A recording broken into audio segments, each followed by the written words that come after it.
Hello students, welcome to core classes.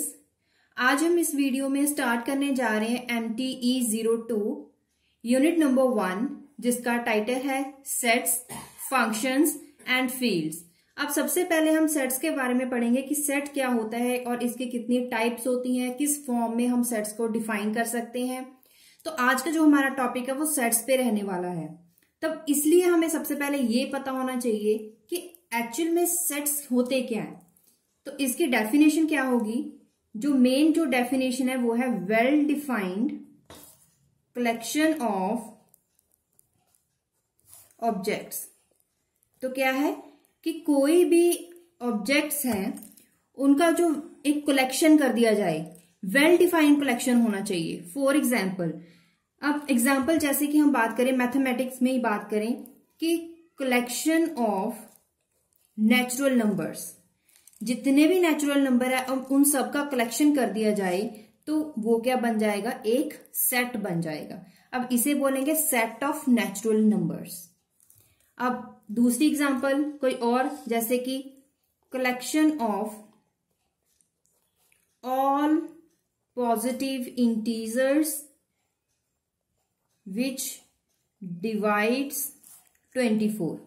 अब ऐसा collection लीजिए, पॉजिटिव इंटीजर्स का जो पॉजिटिव इंटीजर्स हैं उनमें जो भी नंबर्स 24 के साथ डिवाइड होते हैं उन सभी नंबर्स को कलेक्ट कीजिए, तो उन सभी नंबर को हम बोलेंगे कि ये एक सेट बन गया है। तो दोबारा से कि नेचुरल नंबर्स को, सभी नेचुरल नंबर्स का एक ग्रुप बना दिया जाए, कलेक्ट कर दिया जाए, तो बोलेंगे कि this is the set of natural numbers. या फिर कोई पॉजिटिव इंटीजर है, पॉजिटिव इंटीजर भी ऐसे लोग जो डिवाइड करे 24 के साथ, तो वो भी एक कलेक्शन बन गया, वो भी एक सेट बन गया। अब सेट में एक मेंबर होता है जिससे सेट बनते हैं, जिसे बोलेंगे एलिमेंट्स। अब एलिमेंट्स क्या होता है? Part of a set. Set का पार्ट या फिर हम बोल सकते हैं मेंबर। सेट का पार्ट या फिर member of a set is known as element. Suppose कीजिए कोई भी ऑब्जेक्ट है, ए ऑब्जेक्ट। अब ए ऑब्जेक्ट एक सेट में से निकला हुआ एक मेंबर है, तो हम बोलेंगे कि ए बिलोंग्स टू सेट एस। अब सपोज कीजिए एक एस सेट है जिसमें ए बी सी डी ई कितने सारे मेंबर्स हैं, कितने सारे एलिमेंट्स हैं। तो उसमें से जो ए है वो ए एक एलिमेंट है, या फिर जो बी होगा वो भी एक एलिमेंट है सेट ऑफ एस, और सी जो एलिमेंट है वो भी set, c is the element of set s. तो these are known as elements of this set s. अब जो टॉपिक है वो है way to describe a set. Set को डिस्क्राइब करने के लिए, डिफाइन करने के लिए दो वेज हैं। कौन से दो मेथड्स हैं? एक होता है रोस्टर मेथड, तो दूसरा होता है सेट बिल्डर मेथड। दो मेथड्स, रोस्टर फॉर्म, एक होती है सेट बिल्डर फॉर्म। अब ये दोनों फॉर्म्स के ऊपर, इसके बेसिस पे कुछ क्वेश्चंस हैं वो आ सकते हैं। लेकिन जो सबसे पहले ये रोस्टर मेथड होता है, ये क्या होता है? इसमें क्या होगा? All the members of the set described with in braces. अब जितने भी किसी भी पर्टिकुलर सेट के जितने भी मेंबर्स होंगे उन्हें हम ब्रेसेस में लिखेंगे, ब्रैकेट्स में लिखेंगे।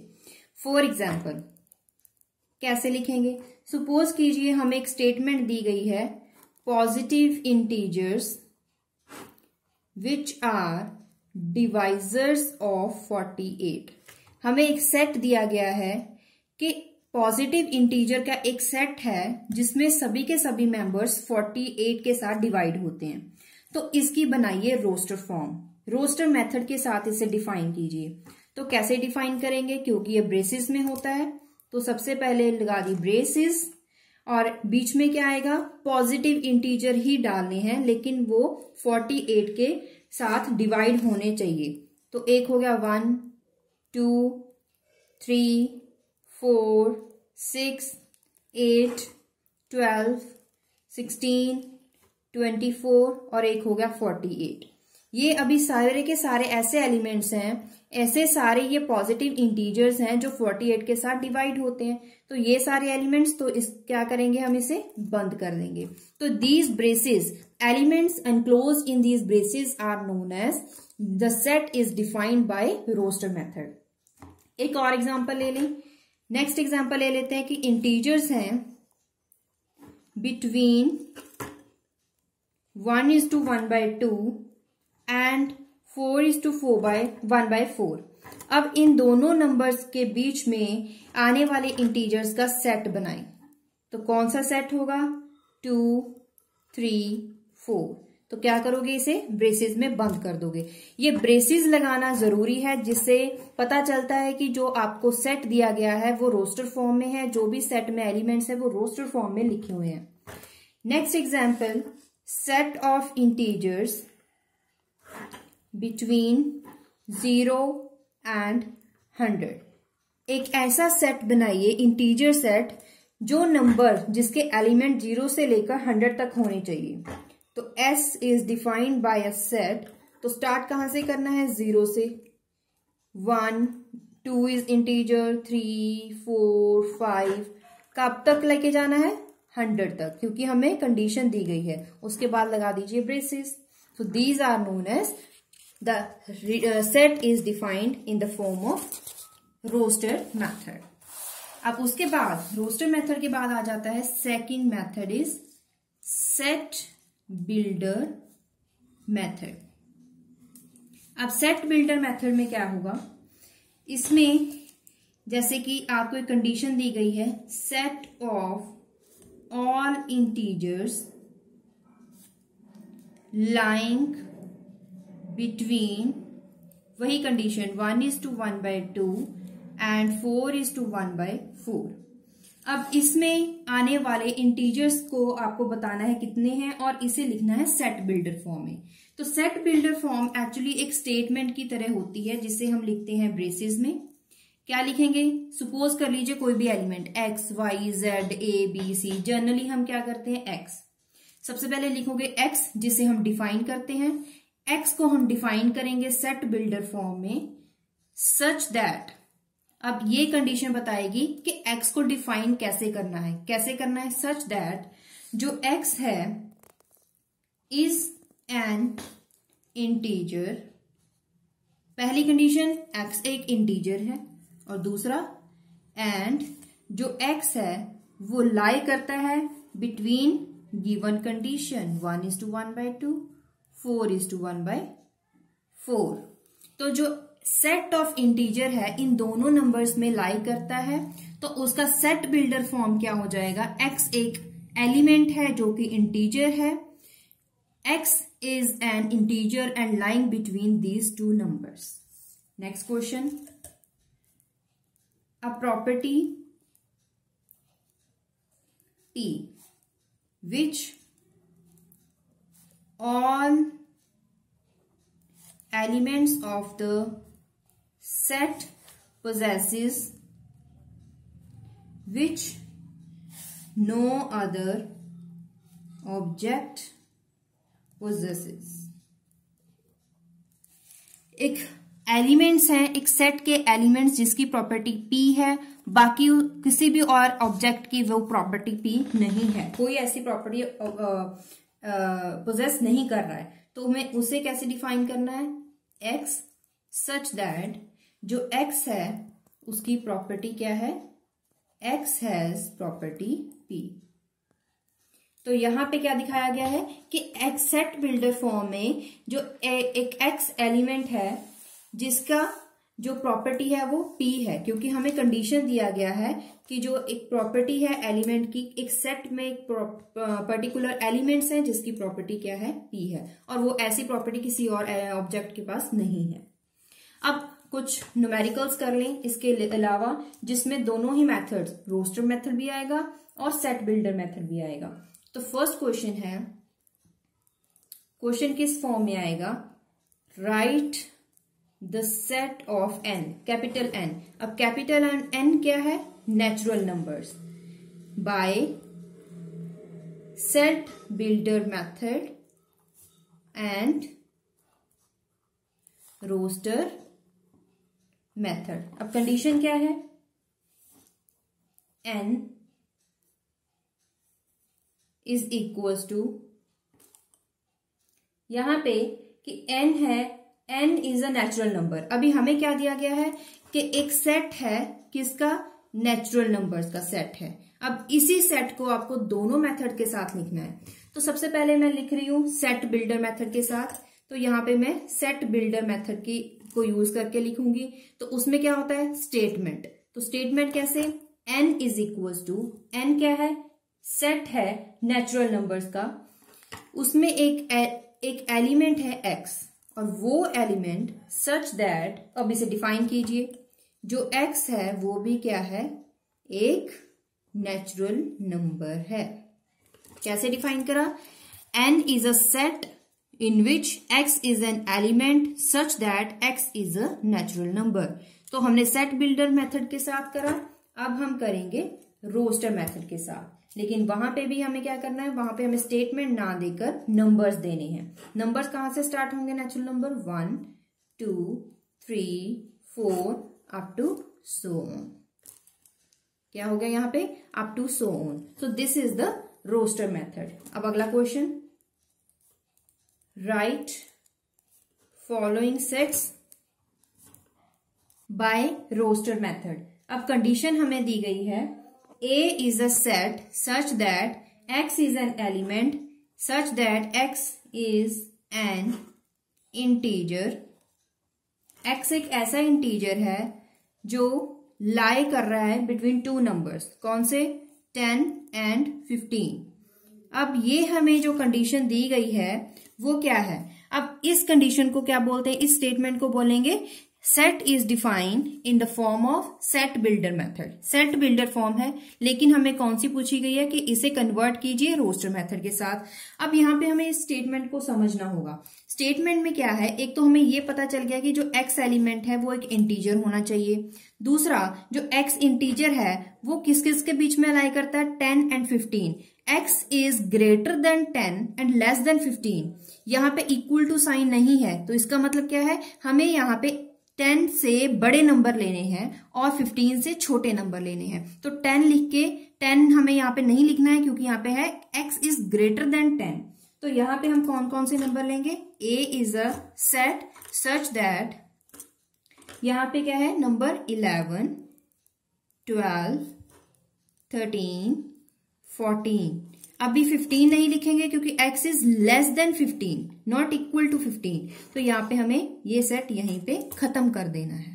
अब next question, b is equal to x such that x is an even integer and x is lies between 10 and 15। 10 and 15। अब सेम वही सेट बिल्डर फॉर्म, लेकिन यहाँ पे एक चीज डिफरेंट है, इंटीजर तो लेने हैं लेकिन इवन इंटीजर लेने हैं। अभी क्या करोगे, b is equal to x is an even integer. Even integer किस किस के बीच में, 10 से लेकर 15। x is greater then 10 and less than 15। तो यहाँ पे अब 11 नंबर नहीं लेंगे क्योंकि 11 तो ऑड होता है। 11 के बाद कौन सा आ गया, 12, क्योंकि वो इवन इंटीजर है। उसके बाद 13 इज ऑड इंटीजर, वो भी नहीं लेंगे। उसके बाद आ गया 14 जो इवन इंटीजर है। उसके बाद 15 ये नहीं लेना है क्योंकि हमें कंडीशन में नहीं दिया गया। तो this is the answer, the set b is written in the roster form. अब नेक्स्ट क्वेश्चन है आपके पास, fourth question, c is equal to x such that x is a positive divisor of 20। अभी क्या है, जो x एलिमेंट है वो डिवाइजर होगा, पॉजिटिव डिवाइजर ऑफ 20। 20 का जो डिवाइजर है वो हमें सभी ढूंढने हैं।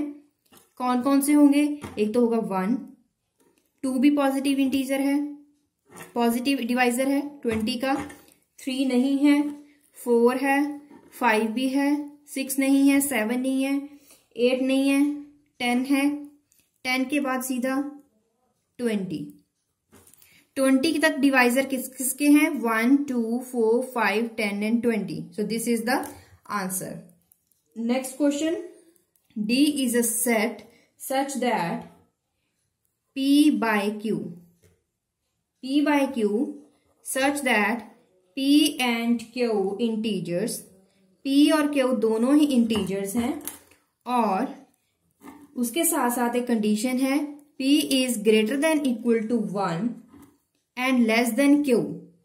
जो P वैल्यू है वो greater than equal to 1 है और less than Q है, और Q खुद से P से बड़ा है लेकिन 3 से equal and less है। तो यहाँ पे कंडीशन आपको समझनी है।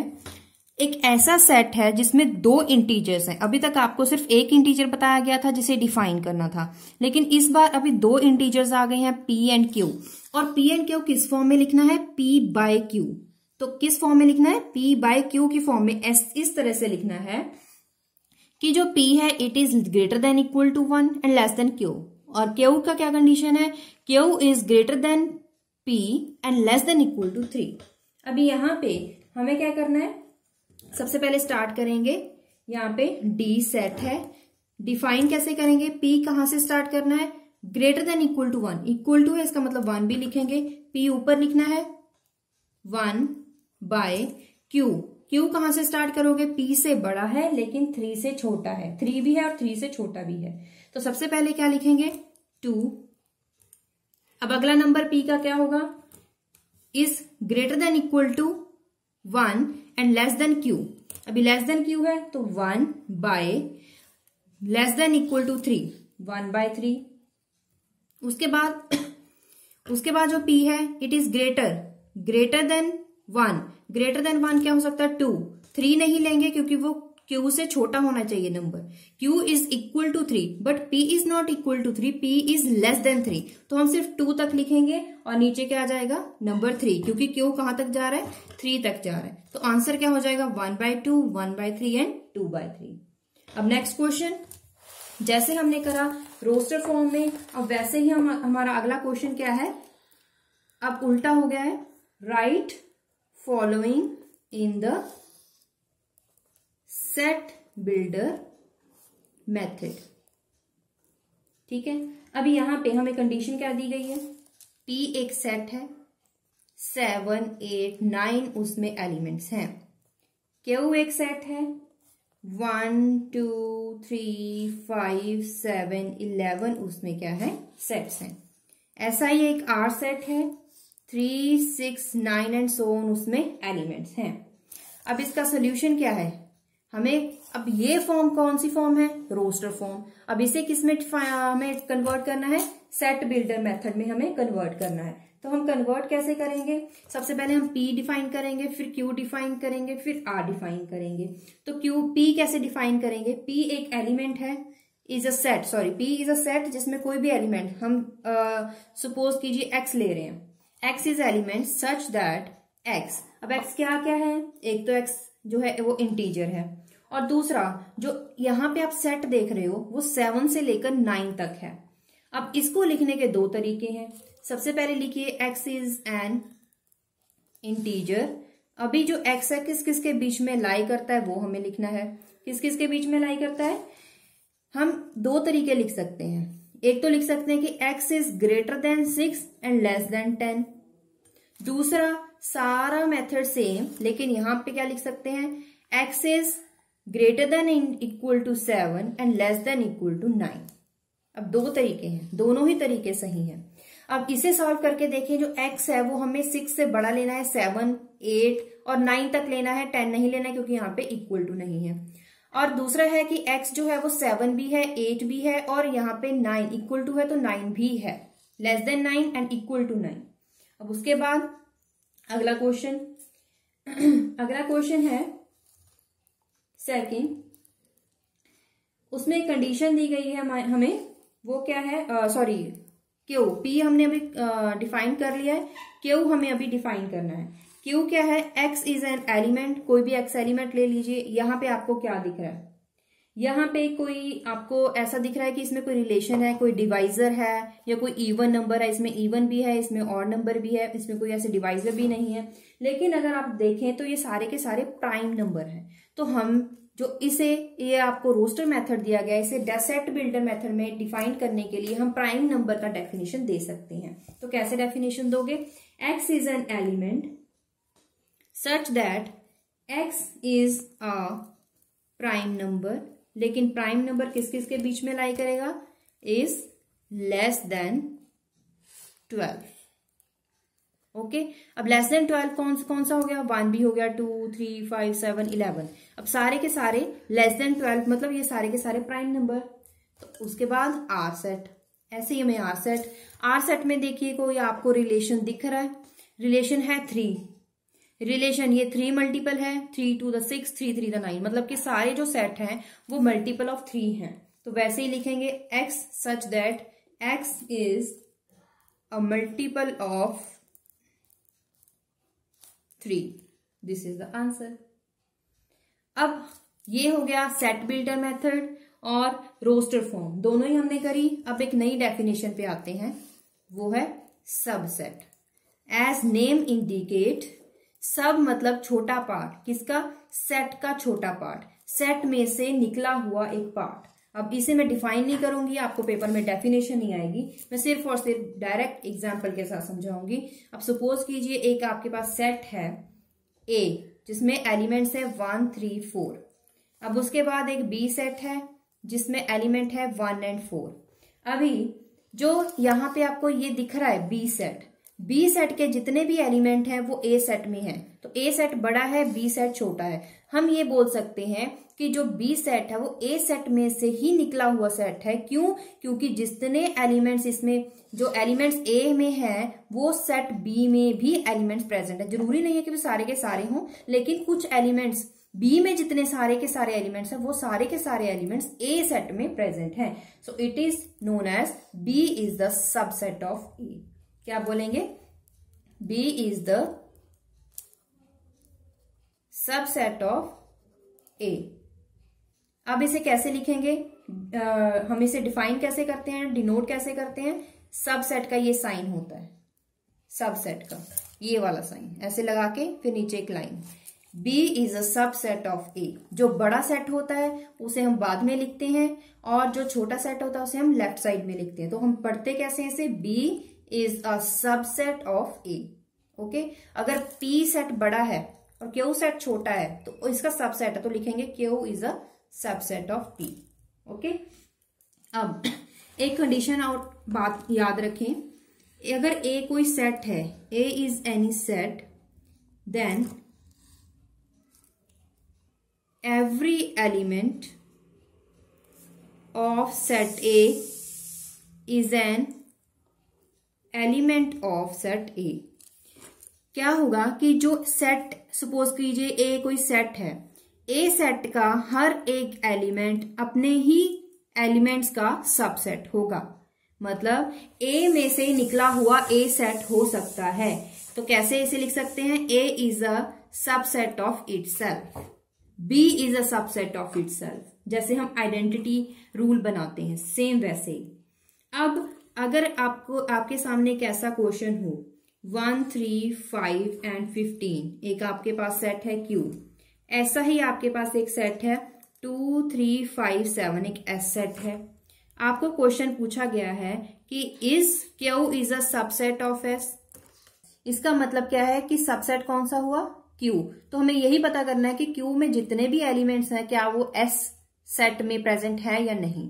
तो Q के एलिमेंट्स देख लें। सबसे पहले हम देखेंगे फर्स्ट एलिमेंट, दैट इज 1। जो एलिमेंट 1 है Q सेट में, क्या वो S एलिमेंट जो बड़ा एलिमेंट है उसमें प्रेजेंट है या नहीं? नहीं है। तो जो 1 एलिमेंट है वो S सेट में प्रेजेंट नहीं है। एक भी एलिमेंट अगर प्रेजेंट नहीं है तो हम ये बोल सकते हैं कि it is not the subset of S। लेकिन हमें लिखेंगे कैसे? हमें लिखेंगे 1 is belongs to Q but 1 is not belong to S। That is why Q is not a subset of S। Q is subset लगा के ऐसे क्रॉस डालेंगे तो इसका मतलब है it is not subset of S। अब नेक्स्ट क्वेश्चन, Q हमें वही सेट एक दिया गया है 1, 3, 5, 15 और S हमें दिया गया है 2, 3, 5, 7 और क्वेश्चन है is S is a subset of q. अब हमें क्या चेक करना है कि एस में जो क्यू में एलिमेंट जितने भी हैं क्या वो एस में एस वाले प्रेजेंट जो, क्योंकि यहाँ पे अब सबसेट कौन सा है, एस बताना है। एस छोटा सेट है और क्यू बड़ा सेट है। जितने भी एलिमेंट एस में हैं वो सारे के सारे क्यू में प्रेजेंट होने चाहिए, वो इस क्यू सेट का पार्ट होना चाहिए। तो हम स्टार्ट करेंगे विद फर्स्ट एलिमेंट। एस का जो फर्स्ट एलिमेंट है वो है 2। क्या ये 2 एलिमेंट क्यू सेट में प्रेजेंट है? नहीं है। It means it is not a subset of q. अब कैसे लिखोगे? वैसे ही same, 2 is belongs to s but 2 is not belong to set Q. Therefore, S is not subset of Q. Okay? अब एक और चीज, A and B are equal. A और B दोनों equal तभी होंगे if and only if A is a subset of B and B is a subset of A. Set ए और set B तभी इक्वल बोलेंगे अगर ये दोनों एक दूसरे के सबसेट हों। जितने भी एलिमेंट ए में है वो सारे के सारे बी सेट का पार्ट होना चाहिए। जितने भी सेट बी में एलिमेंट है वो सेट ए का पार्ट होना चाहिए, उसके मेंबर्स होने चाहिए। सो ये कंडीशन आप याद रखें। अब इसके बाद कुछ क्वेश्चंस कर लें। क्वेश्चन है which of the following statements are true. कौन सी स्टेटमेंट ट्रू है आपको पता करना है। सबसे पहली कंडीशन है n is a subset of z। अब n क्या है? Natural number. z क्या है? इंटीजर्स। जितने भी नेचुरल नंबर्स होते हैं वो इंटीजर्स में से ही निकले होते हैं। सो this is true. Next question, जितने भी इंटीजर्स होते हैं वो नेचुरल नंबर से निकले होते हैं। It is false. वो नेचुरल नंबर से नहीं निकले होते हैं। तो कौन सा बड़ा होता है? इंटीजर्स। उसके बाद next question, 0 is a set जिसका एलिमेंट एक है set 0। It is a subset of 1 2 3। क्या जो 0 है क्या वो सबसेट हो सकता है इस सेट का? वो तभी होगा अगर इस सेट में ये एलिमेंट प्रेजेंट हो। ये जो 0 है इस सेट में अगर है तभी ये इसका सबसेट होगा। नहीं है तो इसका मतलब ये भी फॉल्स है। उसके बाद एक क्वेश्चन है अगला, 2 4 6 एक इसका एलिमेंट्स का एक सेट है और बोल रहे हैं कि 2 4 8 ऐसे सबसेट का ये सबसेट नहीं है। एक सेट है 2 4 6, दूसरा सेट है 2 4 8। जो ये सेट है it is not a subset of this set. क्या ऐसा है? देखते हैं। पहला है 2 एलिमेंट। 2 एलिमेंट तो इसमें भी प्रेजेंट है। नेक्स्ट इज 4 एलिमेंट तो इस सेट में भी प्रेजेंट है। नेक्स्ट इज 6, जो 6 एलिमेंट है वो इस सेट में प्रेजेंट नहीं है, तो इसका मतलब इस सेट का सबसेट नहीं है।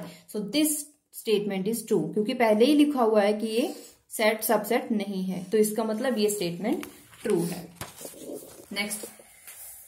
नेक्स्ट टॉपिक इज सबसेट हो गया। अब नेक्स्ट है यूनियन। अब ये क्या होता है? यूनियन किसे बोलेंगे? सपोज कीजिए 2 सेट्स हैं। इफ 2 सेट्स, एक सेट है A दूसरा सेट है B। अब इसमें collection of set A and set B, अब इन दोनों को कलेक्ट करेंगे तो एक गिव्स अ न्यू सेट, तो एक नया सेट बनेगा। जो नया सेट बनेगा उसे बोलेंगे देयर यूनियन। अब जो नया सेट बनेगा हम बोलेंगे नया सेट जो होगा, a new set is a union of set A and set B। अब इसे डिनोट कैसे करेंगे? अब जब हम ले रहे हैं कि सेट A एंड B, तो इसका यूनियन कैसे लिखेंगे? AUB। A लिखकर B लिखकर उसके बीच में लिख दिया U मीन्स यूनियन। इसका मतलब ये है कि A सेट और B सेट दोनों को ज्वाइन कर दिया। दोनों के जो एलिमेंट्स होंगे दोनों सेट का एक सेट बना दिया। 2 सेट आपस में कलेक्ट कर दिए गए, ज्वाइन कर दिए गए। अब इसे डिफाइन कैसे करेंगे? A union B is equals to, in the roster form, X such that जो X एलिमेंट है it is belongs to A set और it is belongs to B set. इसका मतलब क्या है? एक S जो X एलिमेंट है वो या तो सेट A को बिलोंग कर रहा है या फिर सेट B को बिलोंग कर रहा है, क्योंकि जितने भी इसमें एलिमेंट होंगे अब जरूरी नहीं है, ये कहने का मतलब ये है कि जितने इसके एलिमेंट है और इसके एलिमेंट है सभी को ज्वाइन करके एक सेट बना दिए, ऐसा इसका मतलब ये नहीं है कि जितने भी एलिमेंट्स इसमें होंगे वो सारे के सारे बी सेट में भी होंगे, वो नहीं है। ऐसा हो सकता है कि कोई भी एक एलिमेंट या तो इस सेट से निकला हुआ है या फिर इस सेट से निकला हो, दोनों में किसी एक में हो सकता है। तो इस कंडीशन में, यूनियन की कंडीशन में और लगता है, और याद रखें इसमें और लगता है। इसका मतलब ये होगा कि यहाँ पे एक सेट पे कंडीशन अप्लाई होगी, जो एक्स एलिमेंट है या तो सेट ए में होगा या फिर सेट बी में होगा, और सेट ए और सेट बी। अब इसके क्वेश्चंस करेंगे तो आपको इजीली समझ आएगा। Find A union B when A is a set which has elements 1, 2 and B is a set which has element 4, 6, 7।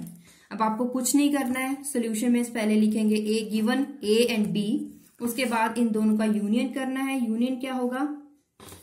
1, 2 union 4, 6, 7। अब आपको क्या करना है, सारे के सारे एलिमेंट्स एक सेट में लिखने हैं और कुछ नहीं करना है। जितने भी एलिमेंट्स है उसका एक सेट लिखना है, 2 सेट की बजाय एक सेट लिख देना है।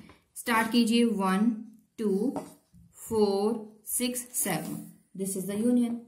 Next question, find A union B when A is equals to 1, 2, 3, 4 and B is equals to 2, 4, 6, 8।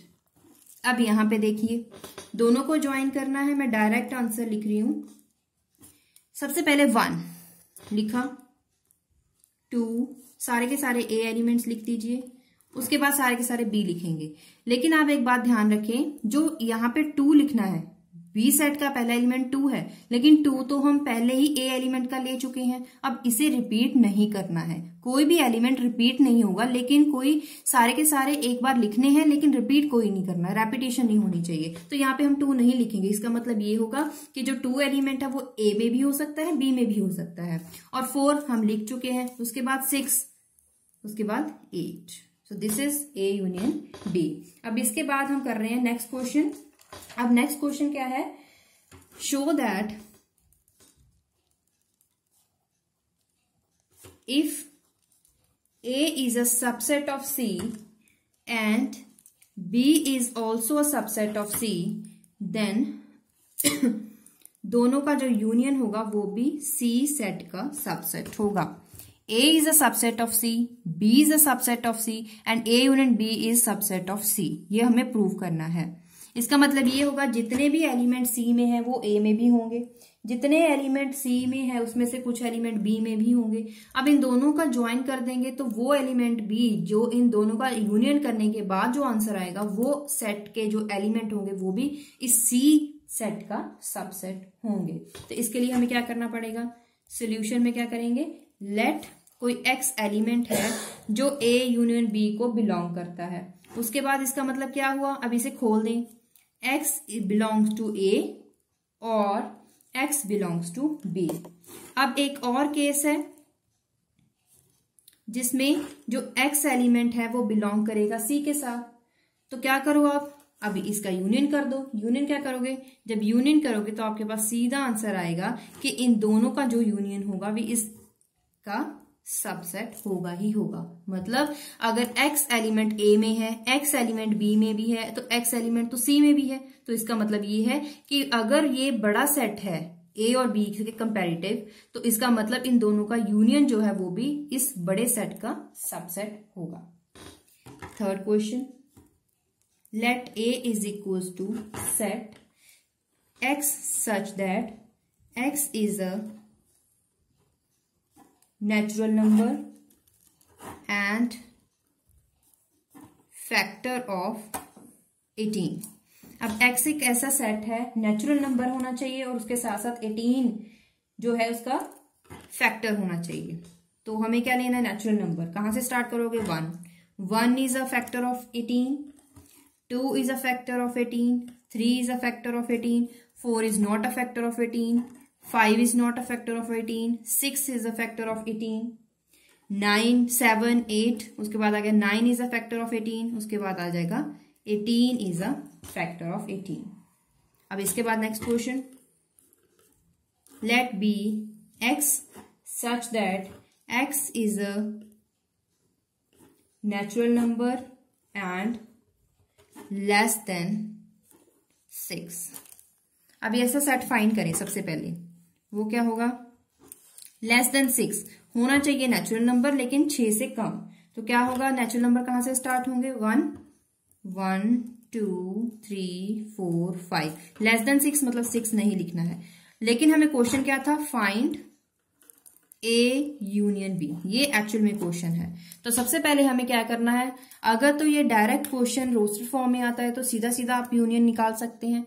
लेकिन अगर वो सेट बिल्डर फॉर्म में आता है तो आपको पहले क्या करना पड़ेगा, you have to convert this set builder form into the roster form, then you can able to find the A union B. अब ए यूनियन बी कैसे फाइंड करोगे, ए सेट भी मिल गया, बी सेट भी मिल गया, आप दोनों को ज्वाइन कर दीजिए। 1 2 3 6 9 18, उसके बाद 1 भी लिख दिया, 2 भी लिखा हुआ है, 3 भी लिखा हुआ है, 4 नहीं लिखा था, 5 भी नहीं लिखा था। अब इसे सेट करके लिख दीजिए serial wise, 1 2 3 4 5 6 9 18। so this is the answer, A union B। next question is question number 4, let A is equals to 0 1 2 3 4 5, B is equals to 2 4 6 8, C is equals to 1 3 5 7। अब आपको क्या करना है, verify A union B union C is equals to A union B union C। सबसे पहले आपको क्या करना है, लेफ्ट हैंड साइड लीजिए क्योंकि वेरीफाई करना है। तो लेफ्ट हैंड साइड क्या है, A union B union C, A union B union C। तो सबसे पहले A यूनियन B ब्रैकेट आपको सॉल्व करना है, तो सबसे पहले ब्रैकेट सॉल्व कीजिए। A यूनियन B, मैं डायरेक्ट आंसर लिखूंगी। अब इन दोनों का यूनियन कीजिए, दोनों में यूनियन क्या है, सारे के सारे आपको कंबाइन करने हैं। 0 1 2 3 4 भी है, 5 भी है, 2 भी लिख दिया हमने, अब नहीं लिखेंगे, 4 भी लिख दिया, अब नहीं लिखेंगे, 6 नहीं लिखा, उसके बाद 8। This is A union B। अब हमें क्या करना है, A union B union C, ये हमने फाइंड कर लिया है, ये रहा, और C के साथ अब इन दोनों का हमें यूनियन फाइंड करना है। 1 2 3 4 5 6 8 यूनियन 1 3 5 7। अब इसे कंबाइन कर दीजिए, 0 1 2 3 4 5 6 7 8। अब चेक कीजिए, जब आप चेक करोगे तो आपको पता लग गया कि सारे के सारे एलिमेंट हमने यहाँ पे लिख चुके हैं, कोई भी छूटना नहीं चाहिए, कोई भी रेपिटेशन नहीं होनी चाहिए। ये तो था लेफ्ट हैंड साइड। अब राइट हैंड साइड में क्या करोगे, राइट हैंड साइड ये रही, A union B union C। सबसे पहले ब्रैकेट सॉल्व करेंगे।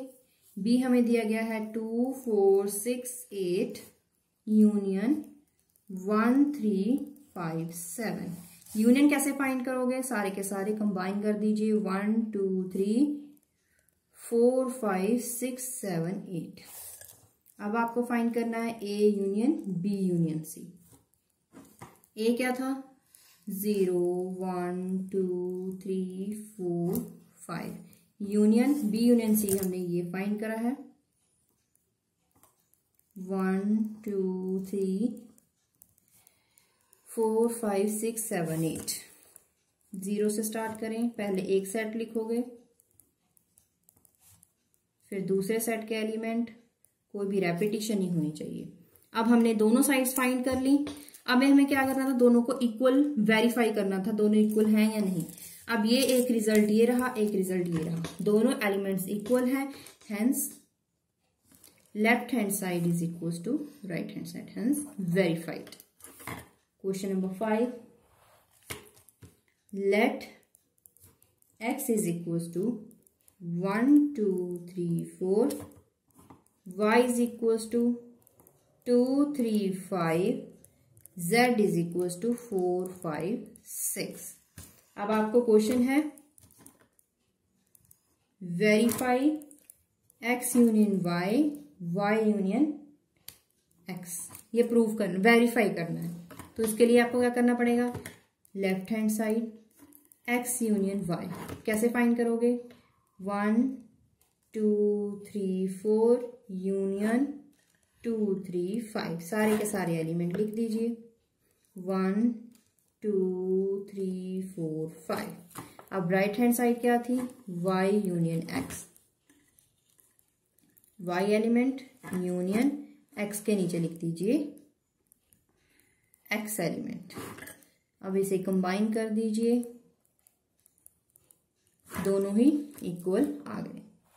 सेकंड पार्ट था, वेरीफाई करना था आपको, x union y union z is equal to x union y union z। वही क्वेश्चन जो अभी हमने सॉल्व करा था, मैं x यूनियन y का डायरेक्ट आंसर लिख रही हूं, x यूनियन y क्या आ जाएगा, 1 2 3 4 5 यूनियन z। अब z मैं लिख रही हूं यहां पे 4 5 6, तो आंसर क्या आ जाएगा, 1 2 3 4 5 6। अब यहाँ पे x लिखेंगे 1 2 3 4, सबसे पहले हमें सॉल्व करना है ब्रैकेट, ब्रैकेट में y यूनियन z। अब इन दोनों का यूनियन फाइंड करेंगे, क्या आ जाएगा, 2 3 4 5 6, इन दोनों का यूनियन कीजिए, 1 2 3 4 5 6, दोनों ही इक्वल है, hence proved. Left hand side is equals to right hand side. उसके बाद ये तो हो गया यूनियन। अब नेक्स्ट टॉपिक है इंटरसेक्शन। इंटरसेक्शन यूनियन की तरह ही है, लेकिन थोड़ा सा इसे अपोजिट करना है। उसकी सबसे पहले डेफिनेशन देख लें, if A and B are two sets, then intersection of A and B is a set of elements common to A and B। यहाँ पे एक जो इंपॉर्टेंट वर्ड है वो है कॉमन। दो सेट हैं A एंड B, तो दोनों सेट में से जो कॉमन एलिमेंट्स होंगे वो क्या होगा, intersection of these two sets A and B। अब इसे डिनोट कैसे करते हैं, बिल्कुल इसे opposite, intersection sign. Union sign होता है U और इंटरसेक्शन साइन क्या होता है, इसे उल्टा दीजिए, दिस इज इंटरसेक्शन, इन दोनों का कॉमन। फॉर एग्जाम्पल, अब सबसे पहले इसे डिफाइन कर लें, X is element such that X is belongs to A।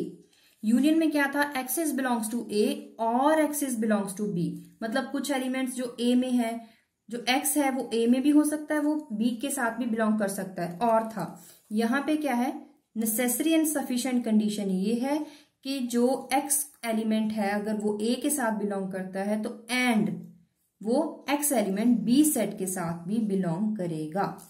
Example, P is a set 1 2 3 4, Q is equals to 2 4 6 8, then P intersection Q is equals to, यहाँ पे कुछ नहीं करना है, क्या करोगे, सारे के सारे कॉमन एलिमेंट्स, 1 इज कॉमन है, no, 2 is common, 3 no, 4 is common, this is the intersection. Very important and very easy. एक और छोटी सी डेफिनेशन यहाँ पे बता दूं, एम्प्टी सेट। एम्प्टी का मतलब होता है खाली, खाली सेट। खाली का मतलब क्या है, if A and B has no common element, अगर इनमें कोई कॉमन एलिमेंट नहीं हुआ तो वो कौन सा सेट होगा, then set is called an empty set और डिनोटेड बाय फाई। फाई के साथ हम इसे डिनोट करते हैं। मतलब कैसे लिखोगे, अगर वो एम्प्टी सेट है, दोनों ही कॉमन नहीं है, तो हम लिखेंगे A इंटरसेक्शन B क्या है, फाई, मतलब कि कोई भी एलिमेंट उसमें कॉमन नहीं है। अब एक और चीज, इफ इंटरसेक्शन, अगर ऐसी कंडीशन आ जाए, ये वाली कंडीशन कि intersection of A and B is phi, then हम क्या बोलेंगे, जो दोनों ही सेट्स है A and B, these sets are disjoint. अब दोनों में कंफ्यूज मत होइएगा कि एम्प्टी और डिसजॉइंट्स कॉमन चीज है, नहीं। एम्प्टी सेट क्या है कि अगर दोनों का जो इंटरसेक्शन है उसका रिजल्ट अगर 5 आ रहा है, कोई कॉमन एलिमेंट नहीं आ रहा है रिजल्ट में, तभी उसे बोलेंगे उस सेट को कि एम्प्टी सेट है। अगर किसी एलिमेंट का जो ए और बी सेट है इसका इंटरसेक्शन 5 आ रहा है तो हम इन दोनों को बोलेंगे, इंटरसेक्शन को नहीं, इन दोनों सेट्स को बोलेंगे these are disjoint sets. Disjoint का मतलब क्या है, दोनों आपस में ज्वाइन ही नहीं कर सकते, दोनों का आपस में कोई मेल ही नहीं है, known as disjoint elements. For example, अगर ए सेट है जिसके एलिमेंट्स है 1 and 4, बी सेट है जिसके एलिमेंट्स है 0, 5, 7, 14, अभी इसमें कॉमन एलिमेंट कोई भी नहीं है, so these sets are known as disjoint set. अब एक क्वेश्चन है, if A is a subset of B then what is its intersection. एक सेट है बी, उसमें से निकला हुआ एक सेट है ए। अब इन दोनों का इंटरसेक्शन क्या होगा? इंटरसेक्शन क्या होगा आप पे कोई भी एग्जांपल लेके भी देख सकते हैं, उसे ही आपको प्रूव करके लिखना है। अब यहाँ पे सबसे पहले इसकी डेफिनेशन यूज करिए। इसका मतलब क्या है, every element of A is a subset, मतलब कि is an element of set B. अगर ऐसा है तो दोनों का जो इंटरसेक्शन है एक्स, सपोज कीजिए कोई एक्स कॉमन एलिमेंट है, अगर इंटरसेक्शन फाइंड करें तो इसका मतलब उसकी क्या कंडीशन होगी, x belongs to a and x belongs to b. अगर ऐसा है, अब इन दोनों का common x such that x belongs to a, तो ये कौन सा सेट निकल के आ जाएगा, ए सेट। तो इसका कॉमन क्या हो जाएगा, इन दोनों का कॉमन क्या होगा, ए। इसका मतलब अब इसे आप, इस क्वेश्चन को आप मैथमेटिकली भी सॉल्व कर सकते हैं। अब सपोज कीजिए कोई सेट है बी जिसके एलिमेंट्स हैं 1, 2, 3, 4, 5, एक ए सेट है जिसके एलिमेंट्स हैं 2, 3, 4। अभी हमें फाइंड करना था ए इंटरसेक्शन बी। यहां पे एक बात बता दें कि जो ए है it is a subset of B, intersection क्या होगा दोनों का कॉमन, वो क्या हो जाएगा 2, 3, 4 विच इज सेट ए। यही यहां पे बताया गया है कि अगर ए छोटा सेट है, ए इज अ सबसेट, इसमें से ही निकला हुआ सबसेट है, ये सबसेट है, तो यही इसका इंटरसेक्शन होगा। जो छोटा है कॉमन क्या होगा, कॉमन जो चीज होगी वो कम होगी एज कंपेयर टू बड़ा सेट, इसीलिए यहाँ पे जो इसका इंटरसेक्शन होगा वो भी ए आएगा। अब इसके बाद नेक्स्ट क्वेश्चन वो है, for every set A show that phi union A is equals to A। Empty set उसका यूनियन ए के साथ करोगे वो भी ए आएगा, अगर यहाँ पे फाई इंटरसेक्शन ए करोगे तो भी वो फाई आएगा, यूनियन भी फाई और इंटरसेक्शन भी फाई। पहले यूनियन की बात कर लें, एक्स एक एलिमेंट है such that x belongs to phi, इसकी डेफिनेशन लगाएंगे, यू मीन्स और एक्स बिलोंग्स टू ए, ठीक है। अब यहाँ पे यूनियन फाई मतलब कि एक एम्प्टी सेट, तो बाकी कौन सा बचा, ए set, x belongs to A, ठीक है। तो इसका यूनियन भी क्या हो गया, ए आ गया। अब ऐसे ही बिल्कुल आप करोगे फाई इंटरसेक्शन ए, इसमें x such that x belongs to phi and x belongs to a, लेकिन जो सेट फाई है वो तो एम्प्टी सेट है, तो बाकी कौन सा सेट बचा, बाकी सेट कौन सा बचा, कुछ भी नहीं, क्योंकि हमें इन दोनों में कॉमन बताना है, कॉमन तो इसमें कुछ है ही नहीं, कॉमन नहीं है तो एम्प्टी हो गया, तो पूरा का पूरा सेट क्या हो गया यहाँ पे एम्प्टी। तो इसका मतलब क्या है, जो यूनियन करोगे फाई के साथ वो वही सेट आएगा, क्योंकि यहाँ पे हमें सारे के सारे एलिमेंट को ज्वाइन करना था, तो ए ही आएगा। यहाँ पे एक इंटरसेक्शन के केस में सिर्फ और सिर्फ हमें कॉमन बात बतानी है, ए में जितने मर्जी एलिमेंट हो लेकिन दूसरा एलिमेंट तो एम्प्टी सेट है, तो यहाँ पे एम्प्टी सेट ही हमारे पास रिजल्ट में आएगा। Next question is, suppose A is equals to set ABC, B is equals to A, B, P, Q, C is a set A, P,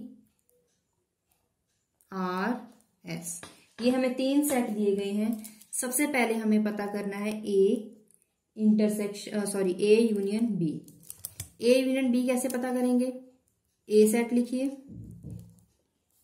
union कीजिए B के साथ, यूनियन है तो इसका मतलब सारे के सारे एलिमेंट इसमें आएंगे, सारे एलिमेंट्स लिख दीजिए।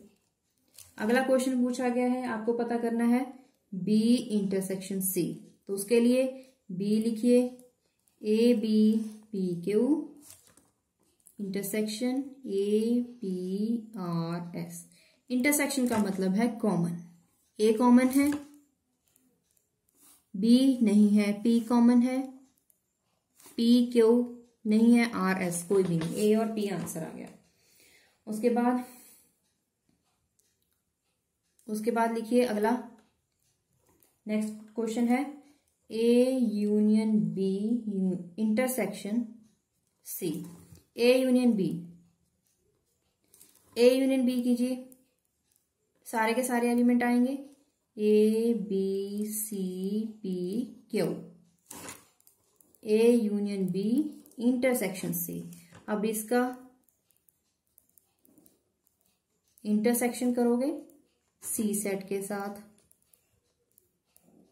क्या आ जाएगा? कॉमन।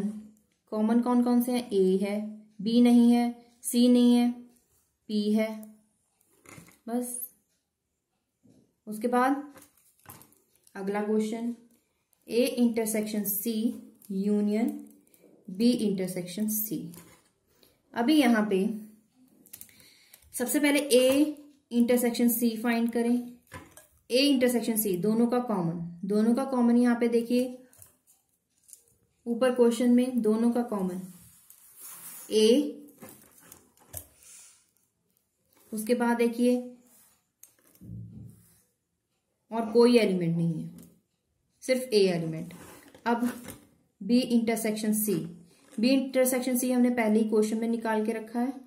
अब इन दोनों का यूनियन करना था, दोनों का यूनियन कीजिए। यूनियन क्या आ जाएगा? सारे के सारे element A and P.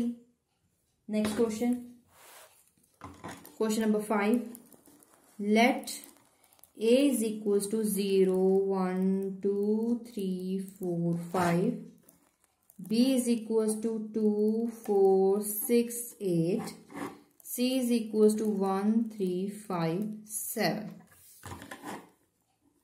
Verify A intersection B intersection C, A intersection B intersection C। वही जैसा हमने यूनियन के केस में करा था, A intersection B intersection C. Bracket solve कीजिए, मैं डायरेक्ट आंसर लिखूंगी। दोनों का कॉमन क्या आ जाएगा? इन दोनों सेट का कॉमन लिखिए 2 4, बस। इंटरसेक्शन सी डायरेक्ट लिख रही हूं 1 3 5 7। दोनों का इंटरसेक्शन क्या होगा? कुछ भी नहीं, तो आंसर इज 5 सेट। उसके बाद right hand side, A intersection B intersection C. तो पहले बी इंटरसेक्शन सी करना है, वो क्या आ जाएगा? इन दोनों का इंटरसेक्शन कर लीजिए, वो क्या आ जाएगा? 1 2 3, कोई भी कॉमन नहीं है, तो ये आ जाएगा 5। तो A intersection B intersection C, इसका मतलब ए में जितने भी एलिमेंट्स होंगे उसका इंटरसेक्शन करना है 5 के साथ। हमें पता है कोई भी सेट जिसका इंटरसेक्शन 5 के साथ करोगे तो आंसर 5 ही आएगा। तो दोनों ही यहाँ पे वेरीफाई हो गई है कंडीशन। अब next question, is question number 6। Question number 6 is let A is equals to 0 1 2 3 4 5, B is equals to 2 4 6 8, C is equals to 1 3 5 7. Verify A intersection B intersection C is equals to A intersection B intersection C. Same question. अब मैं इसे solve करने वाली हूं। दोनों का intersection left hand side लूंगी, A intersection B intersection C. मैं सबसे पहले ये ब्रैकेट सॉल्व करूंगी, मैं डायरेक्ट आंसर लिखूंगी। इन दोनों में कॉमन क्या है? 2 4, और सी सेट क्या है? 1 3 5 7। अब दोनों में कुछ कॉमन है? कुछ भी नहीं, this is 5। Next is A intersection B intersection C. तो ए इंटरसेक्शन बाद में, लेकिन बी इंटरसेक्शन सी क्या है, इन दोनों में कॉमन कुछ भी नहीं। ए कुछ भी हो तो आंसर क्या आएगा 5, सेम इक्वल आ गया। छोटा सा टॉपिक अगला, कॉम्प्लीमेंट्स। कॉम्प्लीमेंट्स क्या होता है? अब सपोज कीजिए x is a universal set, एक सब पूरा यूनिवर्सल सेट है जिसमें सारे के सारे सेट्स प्रेजेंट हैं। उसमें एक सेट है छोटा सा a which is subset of x, उस यूनिवर्सल सेट में से निकला हुआ सेट a है। देन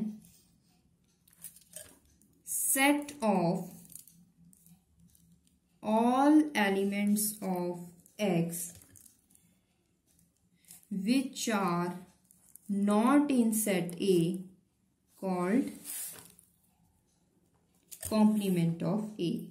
मतलब सपोज कर लीजिए एक X है, X एक सुपर सेट है, यूनिवर्सल सेट है, उसमें से एक निकला हुआ सेट है A। अब जितने भी x में से a सेट के एलिमेंट्स है वो सभी छोड़ के बाकी जो बचेगा वो सारा का सारा बोला जाएगा कॉम्प्लीमेंट ऑफ ए। मतलब इस सेट को छोड़ के बाकी सारे एलिमेंट उस सेट में से बचेंगे, इस सेट में से वो आ जाएंगे उसके कॉम्प्लीमेंट। अब इसे डिनोट कैसे करते हैं, ए डैश या फिर ए स्मॉल सी, इसका मतलब है ए का कॉम्प्लीमेंट। डिफाइन कैसे करते हैं, x such that x is belongs to universal set and x not belong to set A। For example, A set है A B P Q R और सॉरी x यूनिवर्सल सेट, और A set है A B A P Q।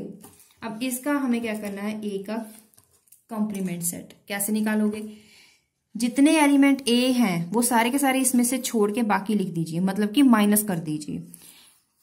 X set में से, इस universal set में से A set minus कर दीजिए। अब इसमें A एलिमेंट है वो भी खत्म, B नहीं है B लिख दीजिए, P है नहीं लिखेंगे, Q है नहीं लिखेंगे, अगला आ गया R। तो ये हो जाएगा इसका कॉम्प्लीमेंट का आंसर। तो उसके बाद अगला क्वेश्चन,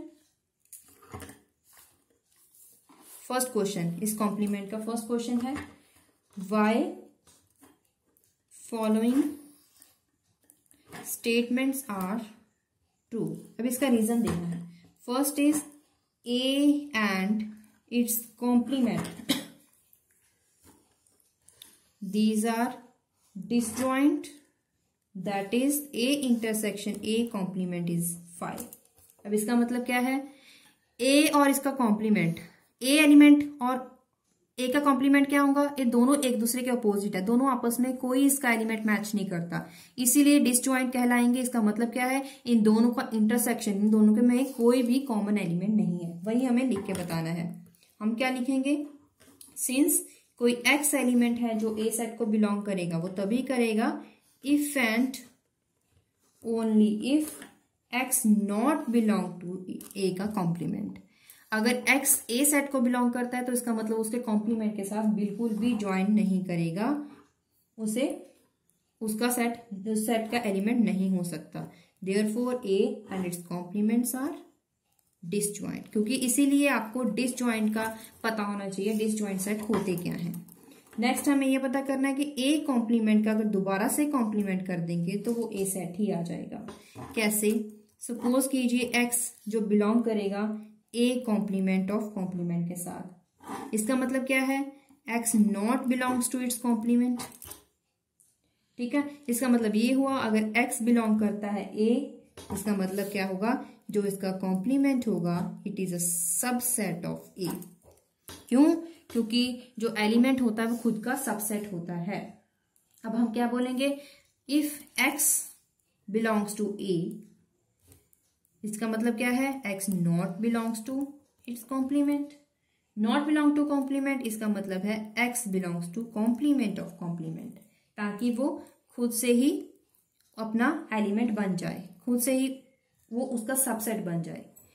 तो हमने दो चीजें यहाँ पे प्रूव करी, एक तो x belongs to a complement of complement, दूसरा a is a subset of this.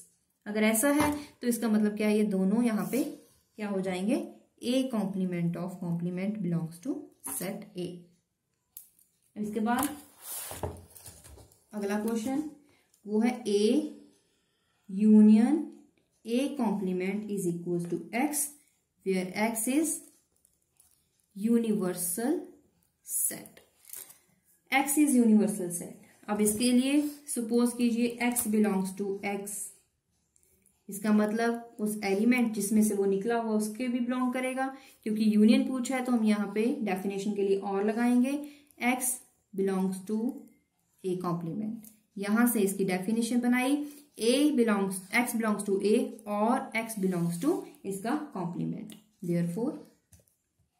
Therefore x belongs to a union a c, जो हमने अभी सोचा था, इसका मतलब ये एक किसी बड़े सेट का हिस्सा है। Next question, let universal set 1 2 3 4 5 6 7 8 9 और एक सेट है 1 2 3 4 एंड बी एक सेट है 2 4 6 8। हमें क्वेश्चन पूछा गया है फाइंड ए कॉम्प्लीमेंट।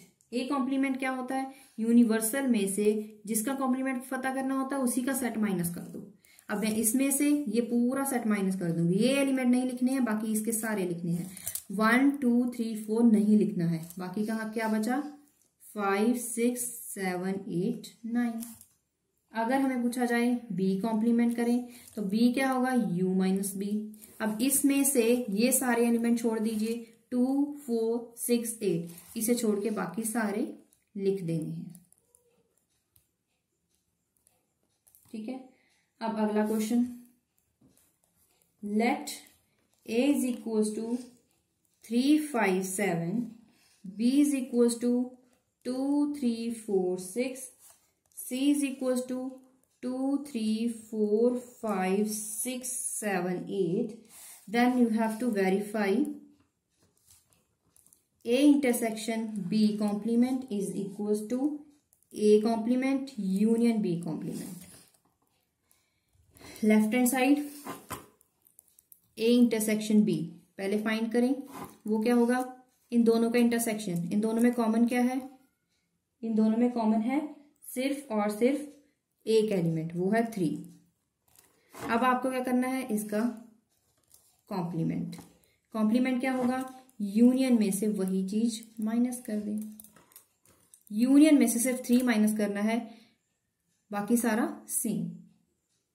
बाकी सारा सेम तो क्या बचा? यूनियन क्या है इसमें से? यूनियन है इसमें से सी, तो हमें यहाँ पे यूनियन की बजाय सी लिखना था, तो माइनस कीजिए, बाकी क्या बचेंगे आपके पास? वो बचेंगे यहाँ पे 2 4 5 6 7 8। अब राइट हैंड साइड क्या लेना है? A complement union B complement. A complement क्या होगा? Universal minus A. Universal minus A मतलब यूनिवर्सल में से ए सेट माइनस कर दें, तो वो क्या आ जाएगा 5 7 8। ऐसे ही बी कॉम्प्लीमेंट वो आ जाएगा 2 4 6। अब इन दोनों का यूनियन करना है, मतलब सारे के सारे एलिमेंट्स को ज्वाइन कर दें, 2 4 5 6 7 8। तो ये दोनों ही यहाँ पे दोनों ही सेम आ गए हैं, तो इसका मतलब left hand side is equal to right hand side. तो इसी के साथ हमने कौन कौन से टॉपिक खत्म करे आज? आज हमने स्टार्ट करा था MTE2, जिसमें हमने देखा सेट के बारे में पढ़ा। सेट होता क्या है, उसमें एलिमेंट्स क्या होते हैं, दो तरीके से इसे डिफाइन कर सकते हैं, roasted form, set builder form. इसके बेसिस पे आपको सिर्फ और सिर्फ न्यूमेरिकल्स सॉल्व करने हैं। ये सारा जो हमने समझाया है वो आपकी अंडरस्टैंडिंग के लिए था, बेसिक कंसेप्ट था, और उसके बेसिस पे सिर्फ और सिर्फ न्यूमेरिकल्स आने वाले हैं। और उसके बाद हमने सेट बिल्डर फॉर्म और उसके रिगार्डिंग हमने रोस्टर फॉर्म के साथ न्यूमेरिकल सॉल्व करे। उसके बाद हमने करा यूनियन सेट क्या होता है और इसके बेसिस पे न्यूमेरिकल्स। उसके बाद 2 सेट को लेकर और 3 सेट को लेकर यूनियन सॉल्व करा, फिर हमने करा था इंटरसेक्शन। इंटरसेक्शन में क्या था, कॉमन चीज लेनी थी, दोनों सेट्स में 2 या 3 सेट्स में जो कॉमन होगा वो ही आपको लेना है, वो सारा हो जाएगा इंटरसेक्शन। एम्प्टी सेट क्या होता है, अगर दोनों में 2 सेट्स का जो इंटरसेक्शन होता है अगर वो 5 आ जाए, दोनों में कुछ कॉमन नहीं है तो वो 5 है, लेकिन उसके जो एलिमेंट्स, दो उसके सेट्स होंगे, उन सेट्स को बोलेंगे डिसजॉइंट सेट्स। उसके बाद उसके बेसिस पे न्यूमेरिकल्स किए। उसके बाद हमने करा कॉम्प्लीमेंट। कॉम्प्लीमेंट क्या होता है, नॉट। इसका सीधा सीधा आंसर है नॉट। अगर कॉम्प्लीमेंट ऑफ ए फाइंड करना है तो इसका मतलब होगा नॉट ए फाइंड करना है। अगर कॉम्प्लीमेंट ऑफ बी फाइंड करना है इसका मतलब नॉट बी फाइंड करना है। उस यूनिवर्सल में से नॉट बी नहीं होगा, बाकी सारा एलिमेंट होगा, बाकी सारा सेट होगा। तो इसके साथ अगर if you like this video तो आप इसे सब्सक्राइब करें और वीडियो को लाइक करें, अपने क्लासमेट्स के साथ जरूर शेयर करें ताकि वो भी इस वीडियो का फायदा उठा सकें। और keep watching this channel Kaur classes. Thank you.